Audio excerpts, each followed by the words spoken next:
As You Like It, by William Shakespeare. Act 4. Scene 1. The Forest.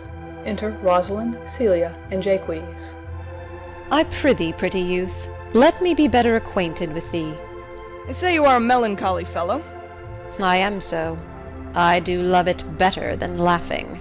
Those that are in extremity of either are abominable fellows, and betray themselves to every modern censure, worse than drunkards.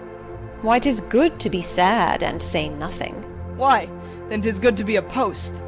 I have neither the scholar's melancholy, which is emulation, nor the musician's, which is fantastical, nor the courtier's, which is proud, nor the soldier's, which is ambitious, nor the lawyer's, which is politic, nor the lady's, which is nice, nor the lover's, which is all these.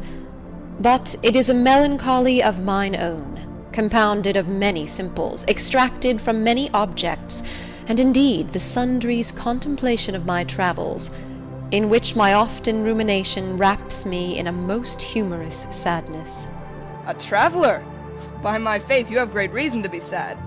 I fear you have sold your own lands to see other men's. Why then, to have seen much and to have nothing is to have rich eyes and poor hands. Yes, I have gained my experience. And your experience makes you sad. I had rather have a fool to make me merry than experience to make me sad, and to travel for it, too. Enter Orlando. Good day and happiness, dear Rosalind. Nay, then, God be with you, and you talk in blank verse. Exit. Farewell, monsieur traveller. Look you lisp and wear strange suits, disable all the benefits of your own country, be out of love with your nativity, and almost chide God for making you the countenance that you are, or I will scarce think you have swam in a gondola. Why, how now, Orlando? Where have you been all this while? You a lover? And you serve me such another trick, never come in my sight more. My fair Rosalind, I come within an hour of my promise. Break an hour's promise in love? He that will divide a minute into 1,000 parts, and break but a part of the 1,000th part of a minute in the affairs of love. It may be said of him that Cupid hath clapped him o' the shoulder, but I'll warrant him heart whole. Pardon me, dear Rosalind. Nay, and you be so tardy, come no more in my sight. I'd as lief be wooed of a snail. Of a snail? Aye, of a snail. For though he comes slowly, he carries his house on his head. A better jointure, I think, than you make a woman. Besides, he brings his destiny with him. What's that? Why, horns, which such as you are fain to be beholden to your wives for. But he comes armed in his fortune, and prevents the slander of his wife. Virtue is no horn maker, and my Rosalind is virtuous. And I am your Rosalind. It pleases him to call you so, but he hath a Rosalind of a better leer than you. Come, woo me, for now I am in a holiday humour, and like enough to consent. What would you say to me now, if I were your very, very Rosalind? I would kiss before I spoke. Nay, you were better speak first, and when you were gravelled for lack of matter, you might take occasion to kiss. Very good orators, when they are out, they will spit. And for lovers lacking, God warn us, matter, the cleanliest shift is to kiss. How if the kiss be denied? Then she puts you to entreaty, and there begins new matter. Who could be out, being before his beloved mistress? Marry, that should you, if I were your mistress, or I should think my honesty ranker than my wit. What of my suit? Not out of your apparel, and yet out of your suit. Am I not your Rosalind? I take some joy to say you are, for I would be talking of her. Well, in her person, I say, I will not have you. Then, in mine own person, I'd die. No, faith, die by attorney. The poor world is almost 6,000 years old, and in all this time there was not any man died in his own person, videlicet, in a love cause. Troilus had his brains dashed out with a Grecian club, yet he did what he could to die before, and he is one of the patterns of love. Leander, he would have lived many a fair year, though hero had turned none, if it had not been for a hot midsummer night. For good youth he went but forth to wash him in the Hellespont, and being taken with the cramp, was drowned. And the foolish coroners of that age found it was Hero of Sestos. But these are all lies. Men have died from time to time, and worms have eaten them, but not for love. I would not have my right, Rosalind, of this mind, for I protest her frown might kill me. By this hand it will not kill a fly. But come, now I will be your Rosalind in a more coming-on disposition. and ask me what you will, I will grant it. Then love me, Rosalind. Yes, faith, will I. Fridays and Saturdays and all. And wilt thou have me?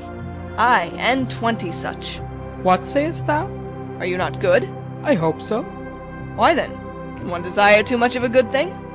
Come, sister, you shall be the priest and marry us. Give me your hand, Orlando. What do you say, sister? Pray thee, marry us. I cannot say the words. You must begin, will you, Orlando? Go to. Will you, Orlando, have to wife this Rosalind? I will. Aye, but when? Why now, as fast as she can marry us. Then you must say, I take thee, Rosalind, for wife. I take thee, Rosalind, for wife. I might ask you for your commission, but I do take thee, Orlando, for my husband. There's a girl goes before the priest, and certainly a woman's thought runs before her actions. So do all thoughts. They are winged.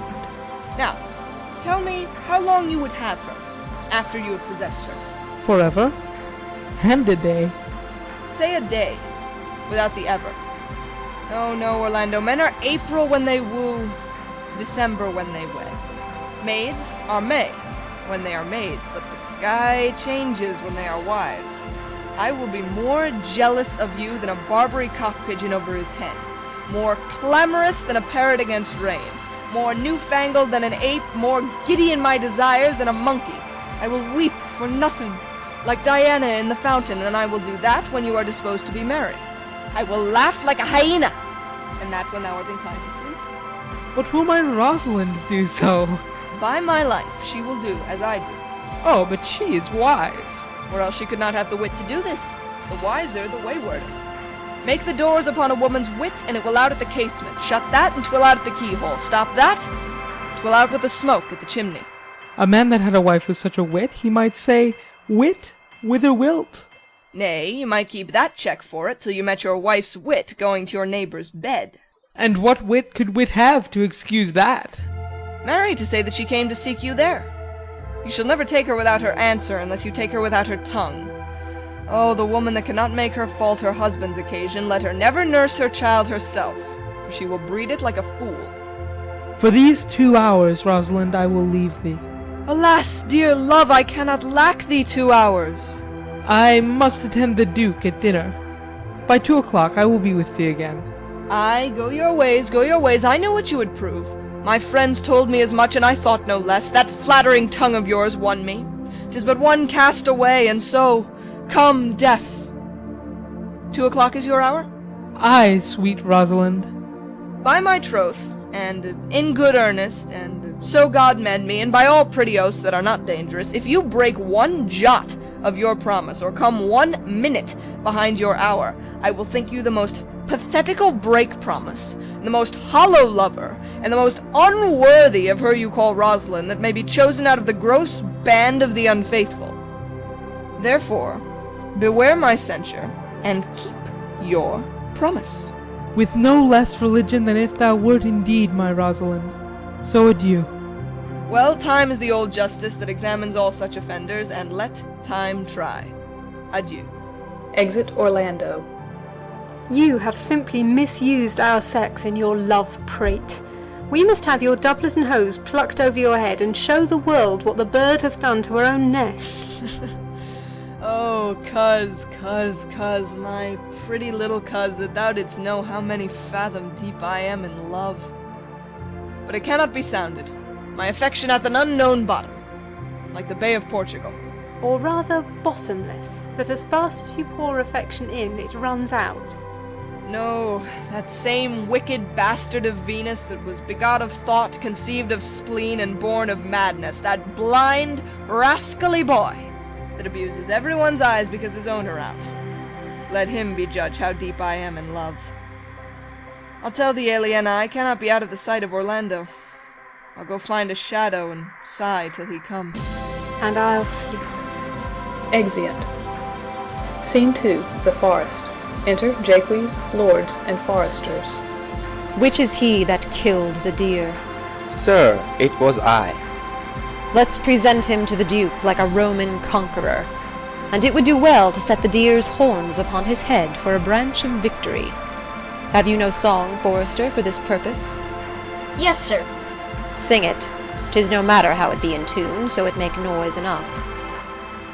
What shall he have that killed the deer, his leather skin and horns to wear them, sing him home. The rest shall bear this burden, take thou no scorn to wear the horn. It was a crest ere thou wast born, thy father's father wore it, and thy father bore it. The horn, the lusty horn, is not a thing to laugh to scorn. Exeunt. Scene 3. The Forest. Enter Rosalind and Celia. How say you now? Is it not past 2 o'clock? And here much Orlando. I warrant you, with pure love and troubled brain, he hath ta'en his bow and arrows, and is gone forth to sleep. Look, who comes here? Enter Silvius. My errand is to you, fair youth. My gentle Phoebe bid me give you this. I know not the contents, but as I guess by the stern brow and waspish action which she did use as she was writing of it, it bears an angry tenor. Pardon me, I am but as a guiltless messenger.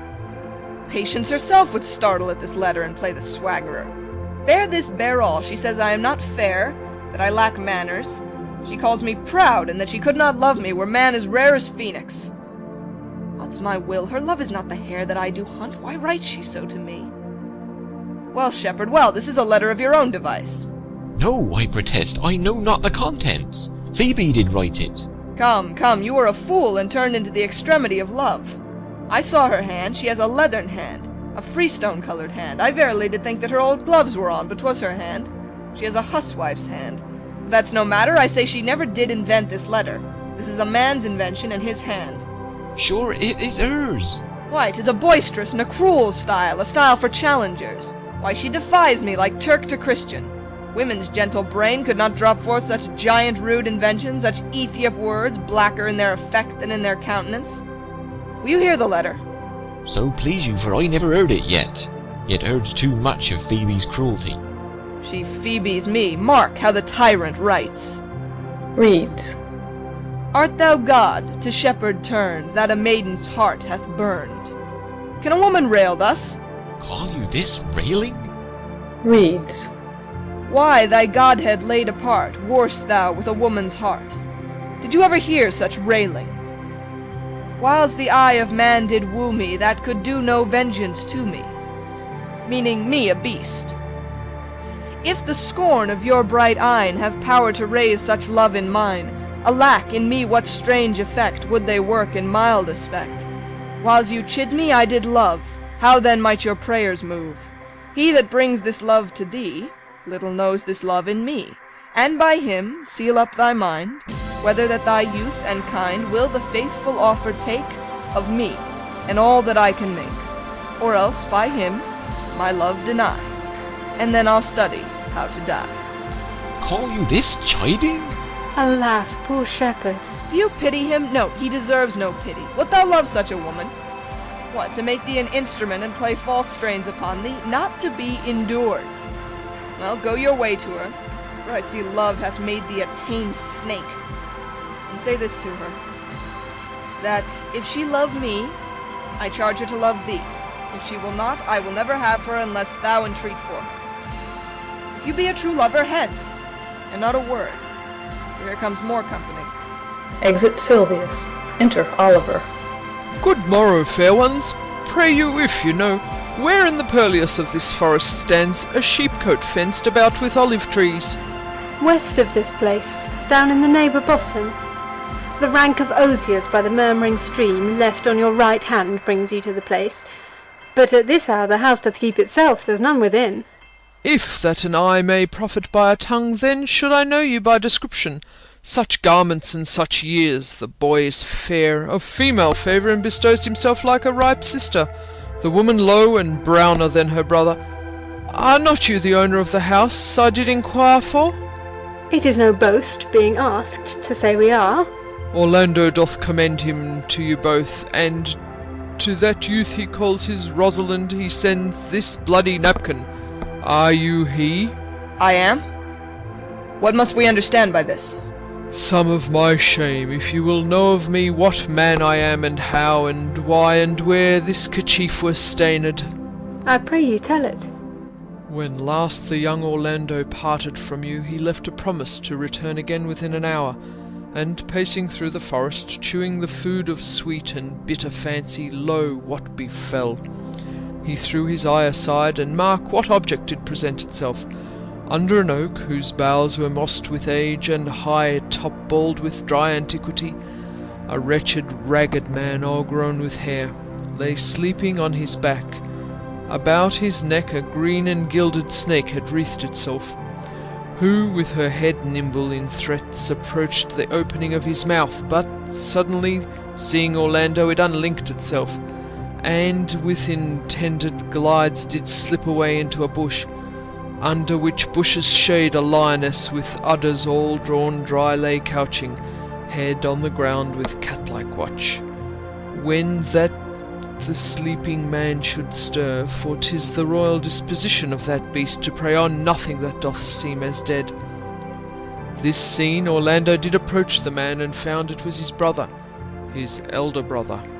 Oh, I have heard him speak of that same brother, and he did render him the most unnatural that lived amongst men. And well he might so do, for well I know he was unnatural. But to Orlando, did he leave him there? Food to the sucked and hungry lioness? Twice did he turn his back and purposed so, but kindness nobler ever than revenge, and nature stronger than his just occasion, made him give battle to the lioness, who quickly fell before him, in which hurtling from miserable slumber I awakened. Are you his brother? Was you he rescued? Was you that did so oft contrive to kill him? 'Twas I, but 'tis not I do not shame to tell you what I was, since my conversion so sweetly tastes, being the thing I am. But for the bloody napkin. By and by, when from the first to last betwixt us two our tears' recountements had most kindly bathed, as how I came into that desert place, in brief he led me to the gentle Duke, who gave me fresh array and entertainment, committing me unto my brother's love, who led me instantly unto his cave, there stripped himself, and here upon his arm the lioness had torn some flesh away, which all the while had bled, and now he fainted, and cried in fainting upon Rosalind. Brief I recovered him, bound up his wound, and after some small space, being strong at heart, he sent me hither, stranger as I am, to tell the story that you might excuse his broken promise, and to give the napkin dyed in his blood unto the shepherd youth that in his sport he doth call his Rosalind. Rosalind swoons. Why, how now, Ganymede? Sweet Ganymede! Many will swoon when they do look on blood. There is more in it. Cousin Ganymede! Look, he recovers. And would I were at home. We'll lead you thither. I pray you, will you take him by the arm? Be of good cheer, youth. You are man, you lack a man's heart. I do so, I confess it. Sirrah, a body would think this was well counterfeited. I pray you, tell your brother how well I counterfeited. Hey ho! This was not counterfeit. There is too great testimony in your complexion that was a passion of earnest. Counterfeit, I assure you. Well then, take good heart and counterfeit to be a man. So I do, but in faith I should have been a woman by right. Come, you look paler and paler. Pray you, draw homewards. Good sir, go with us. That will I, for I must bear answer back how you excuse my brother, Rosalind. I shall devise something, but I pray you, commend my counterfeiting to him. Will you go? As You Like It by William Shakespeare. Act 5. Scene 1. The Forest. Enter Touchstone and Audrey. We shall find a time, Audrey. Patience, good Audrey. Faith, the priest was good enough, for all the old gentleman saying. A most wicked Sir Oliver, Audrey, a most vile Martext. But, Audrey, there is a youth here in the forest lays claim to you. Aye, I know who 'tis. He hath no interest in me in the world. Here comes the man you mean. It is meat and drink to me to see a clown. By my troth, we that have good wits have much to answer for. We shall be flouting, we cannot hold. Enter William. Good even, Audrey. God ye good even, William. And good even to you, sir. Good even, gentle friend. Cover thy head, cover thy head. Nay, prithee be covered. How old are you, friend? 25, sir. A ripe age. Is thy name William? William, sir. A fair name. Wast born in the forest here? Aye, sir, I thank God. Thank God. A good answer. Art rich? Faith, sir, so-so. So-so is good, very excellent good, and yet it is not. It is but so-so. Art thou wise? Aye, sir, I have a pretty wit. Why, thou sayest well. I do now remember a saying. The fool doth think he is wise, but the wise man knows himself to be a fool.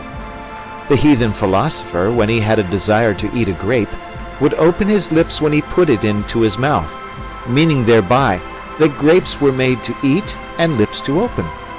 You do love this maid? I do, sir. Give me your hand. Art thou learned? No, sir. Then learn this of me. To have is to have, for it is the figure in rhetoric that drink, being poured out of a cup into a glass, by filling the one doth empty the other. For all your writers do consent that ipsi is he. Now you are not ipsi, for I am he. Which he, sir? He, sir, that must marry this woman. Therefore you clown abandon, which is in the vulgar leave, the society, which in the boorish is company, of this female, which in the common is woman, which together is abandon the society of this female, or clown thou perishest, or to thy better understanding diest, or to wit I kill thee, make thee away, translate thy life into death, thy liberty into bondage. I will deal in poison with thee, or in bastinado, or in steel. I will bandy with thee in faction. I will o'errun thee with policy. I will kill thee 150 ways. Therefore tremble and depart. Do, good William. God rest you merry, sir. Exit. Enter Corin. Our master and mistress seeks you. Come away, away. Trip, Audrey, trip, Audrey. I attend, I attend. Exeunt. Scene 2. The Forest. Enter Orlando and Oliver. Is't possible that on so little acquaintance you should like her, that but seeing you should love her, and loving woo, and wooing she should grant? And will you persever to enjoy her? Neither call the giddiness of it in question, the poverty of her, the small acquaintance, my sudden wooing, nor her sudden consenting. But say with me, I love Aliena. Say with her that she loves me. Consent with both that we may enjoy each other. It shall be to your good, for my father's house and all the revenue that was old Sir Roland's will I estate upon you, and here live and die a shepherd. You have my consent. Let your wedding be tomorrow. Thither I will invite the Duke and all's contented followers. Go you, and prepare Aliena, for look you, here comes my Rosalind. Enter Rosalind. God save you, brother. And to you, fair sister. Exit. Oh, my dear Orlando, how it grieves me to see thee wear thy heart in a scarf. 'Tis my arm. I thought thy heart had been wounded with the claws of a lion. Wounded it is, but with the eyes of a lady. Did your brother tell you how I counterfeited to swoon when he showed me your handkerchief? Aye, and greater wonders than that. Oh, I know where you are. Nay, 'tis true. There was never anything so sudden, but the fight of 2 rams, and Caesar's thrasonical brag of I came, saw, and overcame. For your brother and my sister no sooner met, but they looked, no sooner looked, but they loved, no sooner loved, but they sighed, no sooner sighed, but they asked one another the reason, no sooner knew the reason, but they sought the remedy, and in these degrees have they made a pair of stairs to marriage, which they will climb incontinent, or else be incontinent before marriage. They are in the very wrath of love, and they will together. Clubs cannot part them. They shall be married tomorrow, and I will bid the Duke to the nuptial. But, oh, how bitter a thing it is to look into happiness through another man's eyes. By so much the more shall I tomorrow be at the height of heart heaviness, by how much I shall think my brother happy in having what he wishes for. Why then, tomorrow I cannot serve your turn for Rosalind? I can live no longer by thinking. I will weary you then no longer with idle talking. Know of me then, for I now speak to some purpose, that I know you are a gentleman of good conceit. I speak not this that you should bear a greater opinion of my knowledge, insomuch I say I know you are. Neither do I labour for a greater esteem than may in some little measure draw a belief from you, to do yourself good and not to grace me. Believe then, if you please, that I can do strange things. I have, since I was 3-year-old, conversed with a magician, most profound in his art, and yet not damnable. If you do love Rosalind, so near the heart as your gesture cries it out, when your brother marries Aliena, shall you marry her? I know into what straits of fortune she is driven, and it is not impossible to me, if it appear not inconvenient to you, to set her before your eyes tomorrow, human as she is, and without any danger. Speakest thou in sober meanings? By my life I do, which I tender dearly, though I say I am a magician. Therefore put you in your best array, bid your friends, for if you will be married tomorrow, you shall, and to Rosalind, if you will. Enter Silvius and Phoebe. Look, here comes a lover of mine and a lover of hers. Youth, you have done me much ungentleness, to show the letter that I writ to you. I care not if I have. It is my study to seem despiteful and ungentle to you. You are there followed by a faithful shepherd. Look upon him. Love him. He worships you. Good shepherd, tell this youth what 'tis to love. It is to be made of sighs and tears, and so am I for Phoebe. And I for Ganymede. And I for Rosalind. And I for no woman. It is to be all made of faith and service, and so am I for Phoebe. And I for Ganymede. And I for Rosalind. And I for no woman. It is to be all made of fantasy, all made of passion and all made of wishes, all adoration, duty and observance, all humbleness, all patience and impatience, all purity, all trial, all observance. And so am I for Phoebe. And so am I for Ganymede. And so am I for Rosalind. And so am I for no woman. If this be so, why blame you me to love you? If this be so, why blame you me to love you? If this be so, why blame you me to love you? Who do you speak to? Why blame you me to love you? To her that is not here, nor doth not hear. Pray you, no more of this. 'Tis like the howling of Irish wolves against the moon. To Silvius. I will help you, if I can. To Phoebe. I would love you, if I could. Tomorrow meet me all together. To Phoebe. I will marry you, if ever I marry woman. And I'll be married tomorrow. To Orlando. I will satisfy you, if ever I satisfy man, and you shall be married tomorrow. To Silvius. I will content you, if what pleases you contents you, and you shall be married tomorrow. To Orlando. As you love Rosalind, meet. To Silvius. As you love Phoebe, meet. And as I love no woman, I'll meet. So fare you well. I have left you commands. I will not fail if I live. Nor I. Nor I. Exeunt.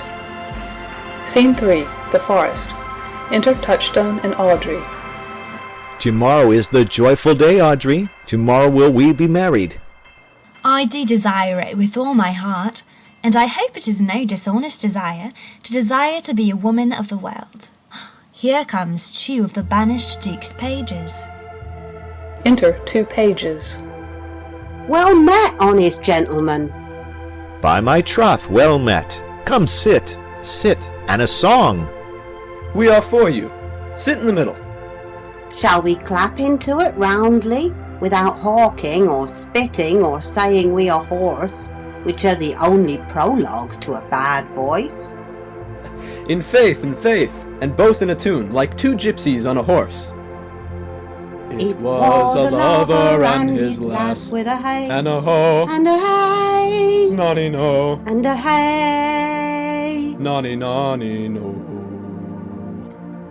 That o'er the green cornfields did pass in springtime. in springtime. In springtime, The only pretty ring time when birds do sing. Hey ding-a-ding-a-ding. Hey ding-a-ding-a-ding. Hey ding-a-ding-a-ding. Sweet lovers love the spring. Springtime. In springtime, The only pretty ring time when birds do sing. Hey ding-a-ding-a-ding. Hey ding-a-ding-a-ding. Hey ding-a-ding-a-ding. Sweet lovers love the spring. Between the acres of the rye with a hey and a ho and a hey, nonny no and a hey, nonny nonny no. These pretty country folks would lie in springtime, in springtime, in springtime, the only pretty ring time when birds do sing. Hey ding-a-ding-a-ding, hey ding-a-ding-a-ding, hey ding-a-ding-a-ding, sweet lovers love the spring. In springtime, in springtime, the only pretty ring time when birds do sing. Hey ding-a-ding-a-ding, hey ding-a-ding-a-ding, hey ding-a-ding-a-ding, sweet lovers love the spring. This carol they began that hour with a hey, with a ho and a hey, nonny no and a hey, nonny nonny no. How that a life was but a flower in springtime, in springtime, in springtime, the only pretty ring time when birds do sing. Hey ding-a-ding-a-ding, hey ding-a-ding-a-ding, hey ding-a-ding-a-ding, sweet lovers love the spring. In springtime, in springtime, the only pretty ring time when birds do sing. Hey ding-a-ding-a-ding, hey ding-a-ding-a-ding, hey ding-a-ding-a-ding, sweet lovers love the spring. It And was therefore a take the lover present and time his with a last hey, with a with a hey, ho no, and a nonny, nonny, hey, no, nonny no and with a a hey, hey, ho, nonny, nonny, no. That o'er the green for love is cornfields did crowned pass with the a green rhyme in cornfields springtime, in springtime. springtime, in springtime, Springtime, the only ring time when birds do sing. Hey ding-a-ding-a-ding, hey ding-a-ding-a-ding, sweet lovers love the spring. In springtime, in springtime, in springtime, the only pretty ring time when birds do sing. Hey ding-a-ding-a-ding, hey ding-ding-a-ding, ding lovers the spring. Truly, young gentlemen, though there was no great matter in the ditty, yet the note was very untunable.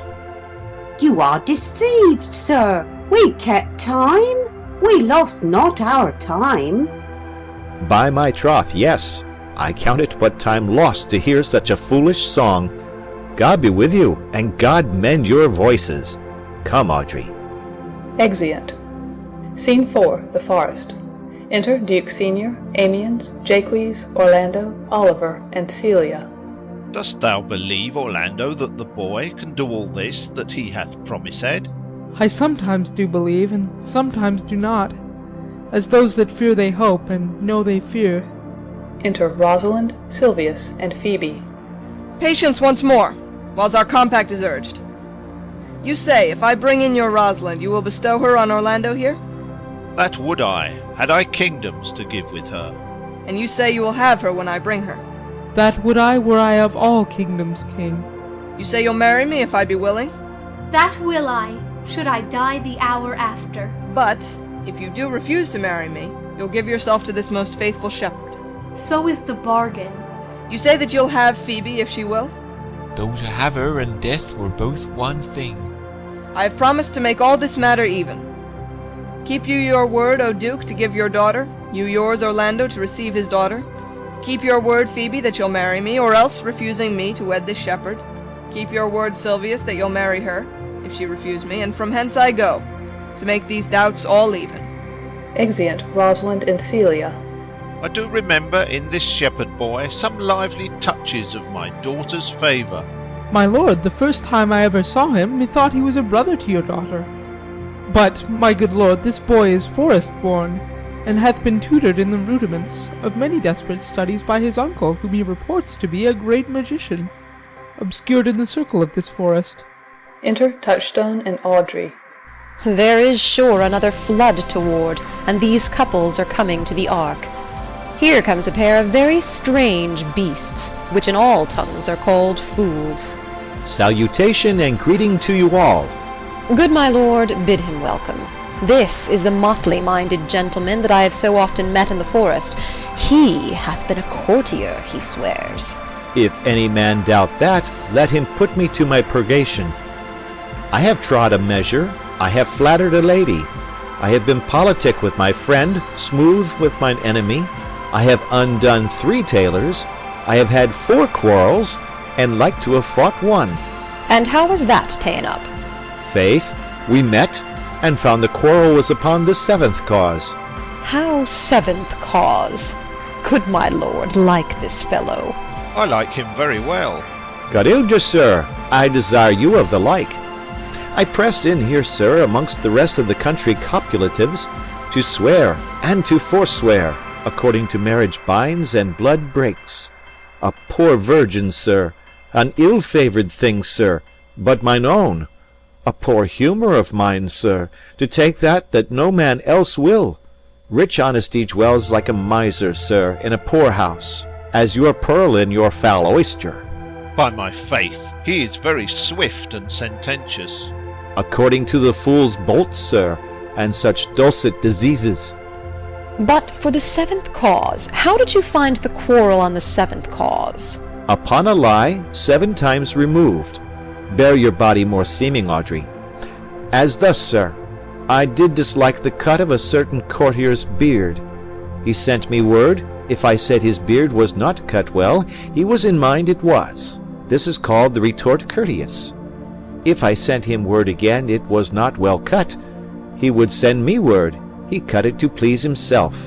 This is called the quip modest. If again it was not well cut, he disabled my judgment. This is called the reply churlish.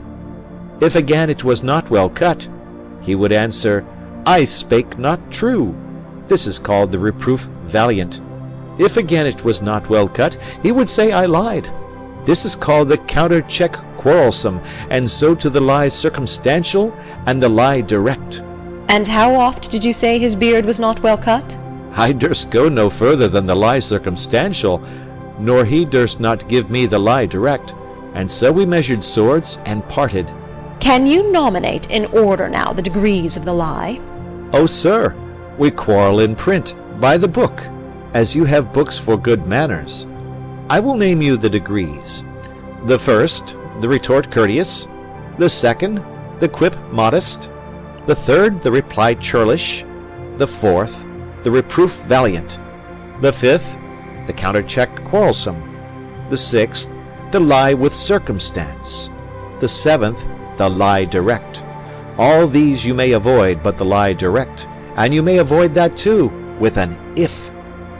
I knew when 7 justices could not take up a quarrel, but when the parties were met themselves, one of them thought but of an if, as, if you said so, then I said so. And they shook hands and swore brothers. Your if is the only peacemaker. Much virtue in if. Is not this a rare fellow, my lord? He's as good at anything, and yet a fool. He uses his folly like a stalking horse, and under the presentation of that he shoots his wit. Enter Hymen, Rosalind, and Celia. Still music. Then is there mirth in heaven, when earthly things made even atone together. Good Duke, receive thy daughter. Hymen from heaven brought her, yea, brought her hither, that thou mightst join her hand with his, whose heart within his bosom is. To Duke Senior. To you I give myself, for I am yours. To Orlando. To you I give myself, for I am yours. If there be truth in sight, you are my daughter. If there be truth in sight, you are my Rosalind. If sight and shape be true, why then my love adieu. I'll have no father if you be not he. I'll have no husband if you be not he. nor ne'er wed woman, if you be not she. Peace ho! I bar confusion. 'Tis I must make conclusion of these most strange events. Here's 8 that must take hands to join in Hymen's bands, if truth holds true contents. You and you, no cross shall part. You and you are heart in heart. You to his love must accord, or have a woman to your lord. You and you are sure together, as the winter to fell weather. Whiles a wedlock hymn we sing, feed yourselves with questioning, that reason wonder may diminish, how thus we met, and these things finish. Wedding is great Juno's crown, all blessed bond of board and bed. 'Tis Hymen peoples every town. High wedlock then be honored, honor, high honor and renown, to Hymen God of every town. O my dear niece, welcome thou art to me, even daughter, welcome in no less degree. I will not eat my word now thou art mine. Thy faith my fancy to thee doth combine. Enter Jaques de Bois. Let me have audience for a word or two. I am the second son of old Sir Roland, that bring these tidings to this fair assembly. Duke Frederick, hearing how that every day men of great worth resorted to this forest, addressed the mighty power which were on foot in his own conduct, purposely to take his brother here and put him to the sword. And to the skirts of this wild wood he came, where, meeting with an old religious man, after some question with him, was converted both from his enterprise and from the world, his crown bequeathing to his banished brother, and all their lands restored to them again that were with him exiled. This to be true, I do engage my life. Welcome, young man. Thou offerst fairly to thy brother's wedding, to one his lands withheld, and to the other a land itself at large, a potent dukedom. First in this forest let us do those ends that here were well begun and well begot, and after every of this happy number that have endured shrewd days and nights with us shall share the good of our returned fortune, according to the measure of their states. Meantime forget this new-formed dignity, and fall into our rustic revelry. Play music, and you brides and bridegrooms all, with measure heaped in joy to the measure's fall. Sir, by your patience, if I heard you rightly, the Duke hath put on a religious life, and thrown into neglect the pompous court. He hath. To him will I. Out of these convertites there is much matter to be heard and learned. To Duke Senior. You to your former honour I bequeath. Your patience and your virtue well deserves it. To Orlando. You to a love that your true faith doth merit. To Oliver. You to your land and love and great allies. To Silvius. You to a long and well-deserved bed.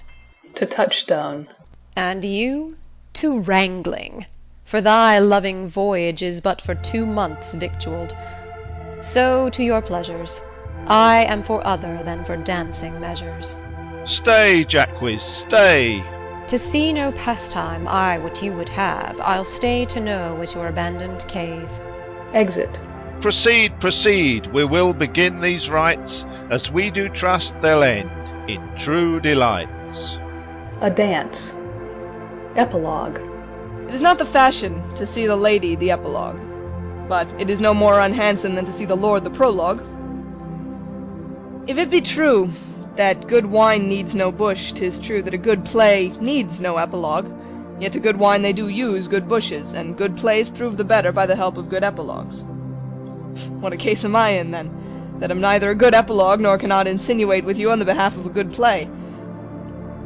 I am not furnished like a beggar, therefore to beg will not become me. My way is to conjure you, and I'll begin with the women. I charge you, O women, for the love you bear to men, to like as much of this play as please you. And I charge you, O men, for the love you bear to women, as I perceive by your simpering none of you hates them, that between you and the women, the play shall please. If I were a woman, I would kiss as many of you as had beards that pleased me, complexions that liked me, and breasts that I defied not. And I am sure as many as have good beards, or good faces, or sweet breaths will, for my kind offer, when I make curtsy, bid me farewell. Exeunt. End of Act 5. End of As You Like It by William Shakespeare.